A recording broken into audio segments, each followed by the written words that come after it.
প্রায় ১১ মাস পর চাঙ্গা হতে শুরু করেছে পুঁজিবাজার। গত ২৯ মে থেকে ৩ জুলাই সময় তালিকাভুক্ত ৩৬০টি কোম্পানির মধ্যে ২৯৩টির দর বেড়েছে। এর মধ্যে অন্তত ১০% দর বেড়েছে ৮৮টির।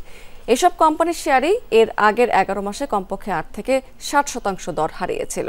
সর্বশেষ ১৯ কর্মদিবসের মধ্যে ১৪ দিনে ঢাকা স্টক এক্সচেঞ্জের প্রধান মূল্যসূচক ডিএসসি এক্স প্রায় ৪৪৮ পয়েন্ট বেড়েছে। বাকি ৫ দিনে সূচক কমেছে ১৬৯ পয়েন্টের মতো। আবার টাকার অঙ্কে শেয়ার বেচাকেনাও বেড়েছে দ্বিগুণ।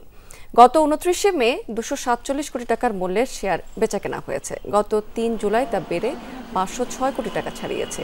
গণ অভ্যুত্থানের মুখে গত বছরের ৫ই আগস্ট শেখ হাসিনা সরকারের পতনের পর প্রথম ৪ দিন ঢাকার শেয়ার বাজারে বেশ তেজি ভাব ছিল। সূচক বেড়েছিল তখন ৭৮৬ পয়েন্ট। ওই সময় যেসব কারসাজি চক্রের হাতে বাজারে নিয়ন্ত্রণ ছিল, পরে তারা নিষ্ক্রিয় হয়ে পড়ে।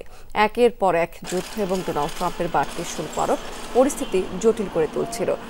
মূল্যস্ফীতির চাপ সামলাতে সুদের হার বাড়ালে কৌশলী বড় বিনিয়োগকারীরা ট্রেজারি এবং সঞ্চয়পত্রে ঝুঁকে পড়েন। ফলে তারল্য সংকট এবং একই সঙ্গে আস্থার সংকট তৈরি হয়।